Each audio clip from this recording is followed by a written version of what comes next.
Hi dears. അപ്പോൾ ഇനി ഞാൻ വന്നിരിക്കുന്ന നല്ല സിമ്പിളായിട്ടുള്ള ഒരു ചോക്കോ ലാവ കേക്കിൻ്റെ റെസിപ്പി ആയിട്ടാണ്. വെറും 3 ചേരുവകൾ കൊണ്ട് നല്ല അടിപൊളിയായിട്ടുള്ള ഒരു ലാവ കേക്കാണിത്. അപ്പോൾ എല്ലാവരും തീർച്ചയായിട്ടും ട്രൈ ചെയ്ത് നോക്കുക. കുട്ടികൾക്കൊക്കെ ഉണ്ടാക്കി കൊടുക്കാൻ മറക്കരുത്. അപ്പോൾ നമുക്ക് വേഗം തന്നെ ഇതെങ്ങനെയാണ് തയ്യാറാക്കിയെടുക്കുന്നത് നോക്കാം. അപ്പോൾ ചോക്കോ ലാവ കേക്ക് തയ്യാറാക്കി എടുക്കുന്നതിനായിട്ട് ചോക്ലേറ്റ് ഫ്ലേവറുള്ള ഏത് ബിസ്ക്കറ്റ് വേണമെങ്കിലും നിങ്ങൾക്ക് ഉപയോഗിക്കാവുന്നതാണ്. ഞാനിപ്പോൾ ബോർബൺ ബിസ്ക്കറ്റാണ് എടുത്തിട്ടുള്ളത്. ഇതിന് പകരം നിങ്ങൾക്ക് ഓറിയോ ബിസ്ക്കറ്റ് വേണമെങ്കിൽ അത് ഉപയോഗിക്കാം. ഞാനിപ്പോൾ എടുത്തിരിക്കുന്ന 120 ഗ്രാമിൻ്റെ ഒരു പാക്കാണ്. 8 ബിസ്ക്കറ്റാണ് ഈ ഒരു പാക്കറ്റിനകത്തുള്ളത്. അപ്പോൾ ആദ്യം നമ്മൾ ചെയ്യേണ്ടത് ഓറിയോ ബിസ്ക്കറ്റ് ആണെങ്കിലും ഇതുപോലെ തന്നെ നമ്മൾ ക്രീം ഒന്ന് സെപ്പറേറ്റ് ചെയ്യണം. നമ്മൾ ക്രീം സെപ്പറേറ്റ് ചെയ്യാതെ ചെയ്യുകയാണെങ്കിൽ അത്ര പെർഫെക്റ്റ് ആയിട്ട് നമുക്കിത് റെഡിയാക്കി എടുക്കാൻ കഴിയില്ല.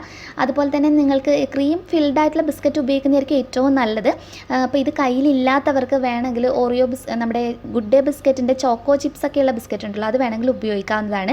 ഇനി ഈ ബിസ്ക്കറ്റ് നല്ലതുപോലെ പൊടിച്ചെടുക്കണം. നല്ല ഫൈൻ പൗഡർ ആകുന്ന രീതിയിൽ നമുക്ക് വേണം പൊടിച്ചെടുക്കാൻ വേണ്ടിയിട്ട്. അപ്പോൾ ഞാൻ അത്യാവശ്യം നല്ല പൗഡർ പോലെ ഇതൊന്ന് റെഡിയാക്കി എടുത്തിട്ടുണ്ട്. ഒരു ബൗളിനകത്തോട്ട് മാറ്റാം. ഇതുപോലെ ഒരു ബൗളിനകത്തോട്ടേക്ക് ചേർത്ത് കൊടുത്തതിന് ശേഷം ഇതിലോട്ടേക്ക് നമ്മൾ നേരത്തെ മാറ്റി വെച്ചിട്ടുള്ള ആ ചോക്ലേറ്റ് ക്രീം കൂടി ചേർക്കുകയാണെങ്കിൽ നമ്മുടെ ഈ ഒരു ലാവ കേക്കിന് നല്ലൊരു ടേസ്റ്റ് ഉണ്ടാകും. ആ ക്രീമിൻ്റെ കൂടി ഒരു ടേസ്റ്റ് കിട്ടുമ്പോൾ ഇനി നമുക്ക് ഇതിലോട്ടേക്ക് ആവശ്യമായിട്ടുള്ള ഒന്നുകിൽ നിങ്ങൾക്ക് ചോക്ലേറ്റ് സിറപ്പ് ഉപയോഗിക്കാം, അതല്ലെങ്കിൽ ഇതുപോലെ ഹോട്ട് ചോക്ലേറ്റ് ഉപയോഗിക്കാവുന്നതാണ്. അതും അല്ലെങ്കിൽ നമ്മുടെ ഡയറി മിൽക്ക്, ഗാലക്സി അതുപോലെയൊക്കെയുള്ള ചോക്ലേറ്റ് ഡബിൾ ബോയിൽ ചെയ്ത് മെൽറ്റ് ചെയ്തിട്ട് ചേർത്ത് കൊടുക്കാവുന്നതാണ്. അപ്പോൾ ഡയറി മിൽക്കോ ഗാലക്സിയൊക്കെ നിങ്ങൾ ഉപയോഗിക്കുന്നതെങ്കിൽ ഒരു ചെറിയൊരു ബാർ മുഴുവനായിട്ട് തന്നെ എടുക്കാൻ വേണ്ടിയിട്ട് നോക്കുക. അപ്പോഴാണ് നല്ല ടേസ്റ്റ് ഉണ്ടാവുക. ഹോട്ട് ചോക്ലേറ്റിൻ്റെ റെസിപ്പി നമ്മൾ കഴിഞ്ഞ ദിവസം അപ്ലോഡ് ചെയ്തിട്ടുള്ളതാണ്. ലിങ്ക് ഡിസ്ക്രിപ്ഷൻ ബോക്സിനകത്ത് കൊടുക്കാം. ഹോട്ട് ചോക്ലേറ്റ് ശരിക്കും നല്ല ടേസ്റ്റ് കൊടുക്കും കേട്ടോ ഈ ഒരു കേക്കിന്. അപ്പോൾ അത് നിങ്ങളുടെ ഇഷ്ടത്തിനനുസരിച്ചിട്ട് ഒന്ന് ചെയ്തെടുക്കാൻ വേണ്ടിയിട്ട് നോക്കാം. ഞാനിപ്പോൾ ഹോട്ട് ചോക്ലേറ്റ് ഒരു 4 ടേബിൾ സ്പൂൺ എടുത്ത് ചേർത്ത് കൊടുക്കുന്നുണ്ട്. അപ്പോൾ നിങ്ങൾ ചോക്ലേറ്റ് മെൽറ്റ് ചെയ്തിട്ടാണെങ്കിൽ ഡയറി മിൽക്കിൻ്റെ അത്യാവശ്യം വലിയൊരു റാക്ക് ഉണ്ടാവുമല്ലോ, അത് കംപ്ലീറ്റ് ആയിട്ട് തന്നെ ഉപയോഗിക്കാൻ നോക്കുക മെൽറ്റ് ചെയ്തിട്ട്. പിന്നെ നമുക്ക് ആവശ്യമായിട്ടുള്ളത് പാലാണ്. പാൽ ഒഴിച്ചു കൊടുക്കുന്ന സമയത്ത് നല്ല ഒട്ടും തണുപ്പില്ലാതെ റൂം ടെമ്പറേച്ചറിൽ വെച്ചിട്ട് റെഡി ആയിട്ടുള്ള പാൽ വേണം ഉപയോഗിക്കാൻ വേണ്ടിയിട്ട്. ഞാനിപ്പോൾ ഒരു 4 ടേബിൾ സ്പൂൺ പാൽ ചേർത്ത് കൊടുത്തിട്ടുണ്ട്. എന്നിട്ട് നന്നായിട്ടൊന്ന് മിക്സ് ചെയ്തെടുക്കാം. നല്ലതുപോലെ മിക്സ് ചെയ്തപ്പോഴത്തേക്ക് കുറച്ച് ടൈറ്റായിട്ടുള്ളത്, അപ്പോൾ ഞാനൊരു 2 ടേബിൾ സ്പൂൺ, അപ്പോൾ ടോട്ടൽ നമ്മൾ 6 ടേബിൾ സ്പൂൺ ചേർത്ത് കൊടുത്തു കേട്ടോ. എന്നിട്ട് നന്നായിട്ടൊന്ന് മിക്സ് ചെയ്യുക. അപ്പോൾ മിക്സ് ചെയ്തിട്ട് നിങ്ങൾ കൺസിസ്റ്റൻസി ഒന്ന് നോക്കുക. ടൈറ്റ് ആണെന്ന് തോന്നുകയാണെങ്കിൽ ഒരു ഇത്തിരി പാല് ചേർത്തിട്ട് ബാറ്റർ ഒന്ന് റെഡിയാക്കി എടുത്താൽ മതി. അപ്പോൾ നമ്മുടെ ബാറ്ററിൻ്റെ ഒരു പാകം കണ്ടില്ലേ, അത്യാവശ്യം നമ്മൾ കേക്ക് ബാറ്ററൊക്കെ ഉണ്ടാക്കിയെടുക്കുന്ന ഒരു പാകം ഉണ്ടല്ലേ, നമ്മൾ ഒന്ന് ഫോൾഡ് ചെയ്തെടുക്കാൻ കഴിയുന്ന ആ ഒരു രീതിയിൽ വേണം ചെയ്തെടുക്കാൻ വേണ്ടിയിട്ട്. അപ്പോൾ അതുപോലെ തന്നെ നിങ്ങൾക്ക് ചോക്ലേറ്റ് സിറപ്പായിട്ടാണ് കയ്യിലുള്ളതെങ്കിൽ ചോക്ലേറ്റ് മെൽറ്റ് ചെയ്യുന്നതിന് പകരം സിറപ്പ് ഉപയോഗിക്കാവുന്നതാണ് കേട്ടോ. ഒരു 3-4 ടേബിൾ സ്പൂൺ ചേർത്ത് കൊടുത്താൽ മതി. അപ്പോൾ ഇനി മോൾഡ് ഇപ്പോൾ നമ്മുടെ വീട്ടിൽ മോൾഡ് ഇല്ലാത്തവർ ഇതുപോലെ ചോക്കോ ലാവ കേക്കൊക്കെ തയ്യാറാക്കി എടുക്കുമ്പോൾ ആ ഒരു ഷേപ്പിലൊക്കെ കിട്ടാം. മിക്കവരുടെ കയ്യിൽ മോൾഡൊക്കെ ഉണ്ടാവാൻ ചാൻസ് കുറവാണ്. അപ്പോൾ നമുക്കതെങ്ങനെ തയ്യാറാക്കി എടുക്കുന്നതെന്ന് നോക്കാം. നല്ല ബേസിൽ അത്യാവശ്യം വലിപ്പം ബേസിലുള്ള ഏതെങ്കിലും ഒരു ഗ്ലാസ് വീട്ടിലുണ്ടാവുമല്ലോ, അത് ഉപയോഗിക്കാം. പിന്നെ ആവശ്യമായിട്ടുള്ളത് അലുമിനിയം ഫോയിലാണ്. അലുമിനിയം ഫോയിൽ എടുക്കുമ്പോൾ നമ്മൾ വാങ്ങിക്കുമ്പോഴാണെങ്കിൽ ശ്രദ്ധിക്കേണ്ടത്, അലുമിനിയം ഫോയിൽ 2 രീതിയിൽ നമുക്ക് വാങ്ങിക്കാൻ കിട്ടും. അത്യാവശ്യം നല്ല കട്ടിയുള്ളതുകൊണ്ട് വളരെ നേരിയതായിട്ടുള്ളതുകൊണ്ട് കനം കുറഞ്ഞത്. അപ്പോൾ വാങ്ങിക്കുമ്പോൾ എപ്പോഴും അലുമിനിയം ഫോയിൽ നല്ല കട്ടിയുള്ളത് തന്നെ വാങ്ങിക്കാൻ വേണ്ടിയിട്ട് നോക്കുക. അപ്പോൾ ഇതുപോലെയുള്ള കാര്യങ്ങൾക്കൊക്കെ നല്ല സിമ്പിളായിട്ട് നമുക്ക് വീട്ടിൽ മോൾഡൊക്കെ ഉണ്ടാക്കിയെടുത്തിട്ട് ഇഷ്ടമുള്ള ഷേപ്പിലൊക്കെ കേക്കൊക്കെ ബേക്ക് ചെയ്തെടുക്കാവുന്നതാണ്. അപ്പോൾ ഞാനിപ്പോൾ ചെയ്യുന്നത് ഈ ഗ്ലാസ് ഒന്ന് കമിഴ്ത്തിയിട്ട് നമ്മുടെ അലുമിനിയം ഫോയിൽ 2 ലെയറായിട്ടാണ് കേട്ടോ. അലുമിനിയം ഫോയിൽ ജസ്റ്റ് ഒന്ന് മടക്കി 2 ലെയറായി വെച്ച് കൊടുത്തിട്ടുണ്ട്. പക്ഷേ ബേസിൽ നമുക്ക് ആ ഒരു ചെറിയൊരു ലെയറേ വരുന്നുള്ളൂ. എന്നിട്ടൊന്ന് ഫോൾഡ് ചെയ്തെടുക്കാം. അപ്പോൾ ആ ഗ്ലാസിൻ്റെ ആ ഒരു ഷേപ്പിൽ നമുക്ക് ഒരു മോൾഡ് ഒന്ന് റെഡിയായി കിട്ടും. നന്നായിട്ടൊന്ന് പ്രസ് ചെയ്യുമ്പോഴത്തേക്കും നല്ല കട്ടിയിൽ കണ്ടില്ലേ ഇതുപോലെ റെഡിയാക്കി എടുക്കാം. പക്ഷേ ഇതിൻ്റെ ബേസ് കുറച്ച് ഒരു തിൻ ഷീറ്റ് മാത്രമേ ഉള്ളൂ. അപ്പോൾ ഈ എഡ്ജൊക്കെ നമുക്ക് ഇതുപോലെ ഒന്ന് ലെവൽ ചെയ്തെടുത്താൽ മതി. എന്നിട്ട് ഞാനിപ്പോൾ ചെയ്യുന്നത് ഈ ബേസിന് കുറച്ച് കട്ടി കുറവായതുകൊണ്ട് അലുമിനിയം ഫോയിൽ തന്നെ ജസ്റ്റ് ഒന്ന് ഫോൾഡ് ചെയ്തിട്ട് ചെറിയൊരു ബേസ് കണ്ടില്ലേ ഇതുപോലെ തന്നെ ജസ്റ്റ് ഒന്ന് ഫോൾഡ് ചെയ്തിട്ട് അതിനകത്തോട്ടേക്ക് ഞാനിത് ഇറക്കി വെക്കുവാണ്. അപ്പോൾ നമുക്ക് നല്ല കട്ടിയിൽ ഇതുപോലെ ജസ്റ്റ് ഫിക്സ് ആയിട്ട് നിൽക്കുകയും ചെയ്യും. നല്ല അടിപൊളിയായിട്ട് ഒന്നും ചെരിഞ്ഞൊന്നും പോവാതെ നല്ല ഫിക്സ് ആയിട്ട് നമുക്ക് ഇതുപോലെ അങ്ങ് റെഡിയാക്കി എടുക്കാവുന്നതേ ഉള്ളൂ. അപ്പോൾ സിലിക്കോൺ മോൾഡൊക്കെ കയ്യിലുള്ളവർ അത് ഉപയോഗിക്കാം കേട്ടോ. ഇത് മോൾഡ് കയ്യിലില്ലാത്തവർക്ക് വേണ്ടിയിട്ട് ഞാനൊന്ന് ജസ്റ്റ് കാണിച്ചിട്ടുണ്ടെന്നേ ഉള്ളൂ.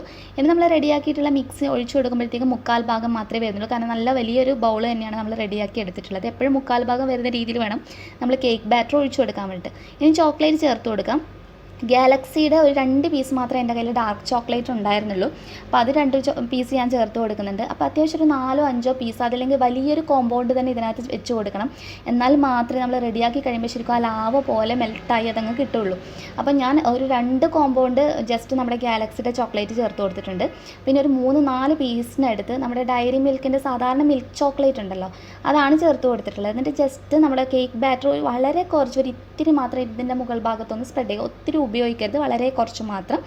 അപ്പോൾ നമ്മൾ ഈ ഡാർക്ക് ചോക്ലേറ്റ് അല്ലാതെ ഞാനിപ്പോൾ ഉപയോഗിച്ചതുപോലെ ഡയറി മിൽക്കിൻ്റെ ഒക്കെ ചോക്ലേറ്റ് ഉപയോഗിക്കുമ്പോഴുള്ള ഒരു പ്രശ്നം എന്ന് പറഞ്ഞു കഴിഞ്ഞാൽ നല്ല ടേസ്റ്റാണ് കേക്ക് കഴിക്കാൻ വേണ്ടിയിട്ട്. പക്ഷേ നമ്മൾ കട്ട് ചെയ്യുന്ന സമയത്ത് ആ ലാവ വരുന്നത് അത്ര ഡാർക്ക് കളറായിരിക്കില്ല. കാരണം നമ്മുടെ ഡയറി മിൽക്കിൻ്റെ ഒക്കെ ആ ഒരു ലൈറ്റ് ബ്രൗൺ ഷെയ്ഡ് ഉണ്ടല്ലോ, ആ ഒരു കളറിലായിട്ടും റെഡിയായി കിട്ടുക. അപ്പോൾ ഇതൊന്ന് തറയിൽ വെച്ച് തട്ടിയിട്ട് ഞാൻ എയർ ബബിൾസ് ഒക്കെ റിമൂവ് ചെയ്തിട്ടുണ്ട്. ഇനി സോസ് പാൻ വെച്ചിട്ട് ഞാനൊരു ഇത്തിരി ഉപ്പ് വെതറി കൊടുത്തിട്ടുണ്ട്. കാരണം നമ്മൾ അലുമിനിയം ഫോയിലിൻ്റെ ഒക്കെ ഒരു മോൾഡല്ല ഉപയോഗിക്കുന്നത്, അതുകൊണ്ട് തന്നെ ഉപ്പ് വെതറി കൊടുത്തിട്ടുണ്ട്. പിന്നെ നമ്മുടെ ഇഡ്ഡലി പാത്രത്തിൻ്റെ ഉൾഭാഗത്തുള്ള ആ ഒരു തട്ടുണ്ടല്ലോ, അത് ഇതുപോലെ ഒന്ന് കമിഴ്ത്തി കൊടുക്കുകയാണ് ചെയ്യുന്നത്. അപ്പോൾ അതാണെങ്കിൽ നമുക്ക് കറക്റ്റ് ബേസിൽ വെച്ച് കൊടുക്കാൻ കഴിയും. അടക്കുന്ന പാത്രത്തിന് ഒന്നുകിൽ തുണി വെച്ചിട്ടോ അതല്ലെങ്കിൽ ഇതുപോലെ അലുമിനിയം ഫോയിൽ വെച്ചിട്ടോ കവർ ചെയ്യുകയാണെങ്കിൽ കേക്ക് ബേക്കായി വരുന്ന സമയത്ത് വെള്ളം വീണിട്ട് അതങ്ങ് ചീത്തയായി പോവില്ല.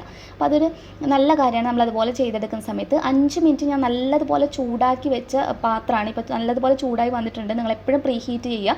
പ്രീഹീറ്റ് ചെയ്തതിന് ശേഷം ഇതുപോലെ മോൾഡ് ഇറക്കി വെച്ചിട്ട് അടച്ച് വെച്ചിട്ട് ഒരു 10-15 മിനിറ്റ് എടുക്കുള്ളൂ ഇത് ബേക്കായി കിട്ടാൻ വേണ്ടി. ലോ ഫ്ലെയിമിലൊന്നും ഇട്ട് വെക്കേണ്ട ആവശ്യമില്ല, ഒരു മീഡിയം ഫ്ലെയിമിലിട്ടിട്ട് ചെയ്തെടുക്കാം. 10 മിനിറ്റൊക്കെ കഴിയുമ്പോൾ നിങ്ങൾക്ക് തുറന്ന് നോക്കാവുന്നതാണ്. ബേക്ക് ആവുന്നതാണെങ്കിൽ അപ്പോൾ തന്നെ ഫ്ലെയിം ഓഫ് ചെയ്യാവുന്നതാണ്. അപ്പോൾ ഞാൻ കറക്റ്റ് ഒരു 10 മിനിറ്റ് കഴിഞ്ഞപ്പോൾ തുറന്ന് നോക്കി, കണ്ടില്ല, ജസ്റ്റ് സ്റ്റിക്ക് വെച്ചിട്ട് ഇതിൻ്റെ ഈ ഒരു പോർഷൻ നിങ്ങൾക്ക് കാണുമെന്ന് കുത്തി നോക്കിയിട്ടുണ്ടായിരുന്നു, പക്ഷേ ഇത് ബേക്ക് ആയിട്ടുണ്ടായിരുന്നില്ല. അപ്പോൾ ഞാൻ മീഡിയം ഫ്ലെയിമിലിട്ടിട്ട് തന്നെ 5 മിനിറ്റ് കൂടി ചെയ്തപ്പോഴത്തേക്കും ഇപ്പോൾ ഓക്കെ ആയിട്ടുണ്ട്. കണ്ടില്ലേ, നല്ല സ്റ്റിക്ക് നല്ല ക്ലിയറായി വന്നിട്ടുണ്ട്. ഇനി നമുക്കിതൊരു പാത്രത്തിനകത്ത് ജസ്റ്റ് ഇതിനകത്തു നിന്നൊന്ന് മാറ്റിയിട്ട് ചെറുതായിട്ടൊന്ന് ചൂടാറാൻ വേണ്ടിയിട്ട് വെക്കാം. നമ്മൾ ഒത്തിരി ചൂടാറാൻ വെച്ചിട്ട് പിന്നെ നമ്മളിത് കട്ട് ചെയ്യുന്ന സമയത്ത് നമുക്ക് ആ ഒരു ലാവ എഫക്റ്റ് കിട്ടില്ല കേട്ടോ. ഈ കേക്ക് നല്ല സോഫ്റ്റ് ആയിട്ടാണ് ഉള്ളത്. പിന്നെ അതുപോലെ തന്നെ നമ്മൾ മറ്റുള്ള കേക്കൊക്കെ വെക്കുന്നത് പോലെ കംപ്ലീറ്റ് ആയിട്ട് ചൂടാറാൻ വേണ്ടിയിട്ട് വെച്ചിട്ട് നമ്മൾ കട്ട് ചെയ്യുന്നതാണെങ്കിൽ ഉണ്ടാകുന്നൊരു പ്രശ്നം ചോക്ലേറ്റ് ഇങ്ങനെ ജസ്റ്റ് ഒട്ടിപ്പിടിച്ചിട്ടുള്ള ഒരു രീതിയിലാണ് കിട്ടുക. അല്ലാതെ നമ്മൾ ലാവയുടെ എഫക്റ്റ് എന്ന് പറയുന്നത് നമ്മൾ മുറിച്ച് കഴിയുമ്പോൾ അതിങ്ങനെ ഒഴുകി വരുന്ന ഒരു പെർഫെക്ഷനിലാണ് നമ്മൾ റെഡിയാക്കി എടുക്കേണ്ടത്. അപ്പോൾ ഞാൻ അലുമിനിയം ഫോയിലൊക്കെ ഒന്ന് റിമൂവ് ചെയ്തിട്ടുണ്ട്. അത്യാവശ്യം ഒരു കേക്ക് നല്ല ചൂടല്ല, അത്യാവശ്യം ചൂടുണ്ട്. ആ ഒരു ചൂടോട് കൂടി തന്നെ എപ്പോഴും നിങ്ങൾ സെർവ് ചെയ്യുന്ന സമയത്തൊക്കെ ആണെങ്കിൽ കട്ട് ചെയ്യുമ്പോഴാണ് നമുക്ക് നല്ല പെർഫെക്റ്റ് ആയിട്ട് അതിനകത്തുനിന്ന് ശരിക്കും ചോക്ലേറ്റ് ആ ചൂടിലാണൊന്ന് മെൽറ്റായിട്ട് ഒഴുകി വരിക. അപ്പോൾ ഞാൻ ജസ്റ്റ് കട്ട് ചെയ്യുന്ന സമയത്ത് മനസ്സിലാവുന്നില്ല, നല്ല സോഫ്റ്റ്, കണ്ടില്ലേ, മെൽറ്റായി പുറത്തോട്ടേക്ക് വരാൻ തുടങ്ങിയിട്ടുണ്ട്. ഞാൻ കത്തി വെച്ചിട്ട് ജസ്റ്റ് ഇതിൻ്റെ ഉൾഭാഗത്തോട്ടേക്ക് ഒന്ന് പ്രസ് ചെയ്തിട്ട് കൂടി ഒന്ന് കാണിച്ചു തരാം.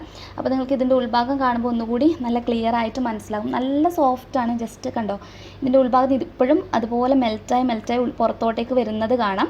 നല്ല അടിപൊളിയായിട്ടുള്ള കേക്കാണ്. ശരിക്കും നമുക്ക് കഴിക്കാൻ നല്ല ടേസ്റ്റാണ് കേട്ടോ. നമ്മൾ ഹോട്ട് ചോക്ലേറ്റോ അതല്ലെങ്കിൽ ചോക്ലേറ്റ് മെൽറ്റൊക്കെ ചെയ്ത് ചേർക്കുന്നത് കൊണ്ട് തന്നെ നല്ല സിമ്പിളാണ്. അപ്പോൾ എല്ലാവരും തീർച്ചയായിട്ടും ട്രൈ ചെയ്ത് നോക്കുക. ഇന്നത്തെ റെസിപ്പി എല്ലാവർക്കും ഇഷ്ടമായെന്ന് വിചാരിക്കുന്നു. ഇഷ്ടപ്പെട്ടാൽ തീർച്ചയായിട്ടും ലൈക്ക് ചെയ്യാനും നിങ്ങളെ ഫ്രണ്ട്സിനും ഫാമിലി മെമ്പേഴ്സിനൊക്കെ ഒന്ന് ഷെയർ ചെയ്ത് കൊടുക്കുക.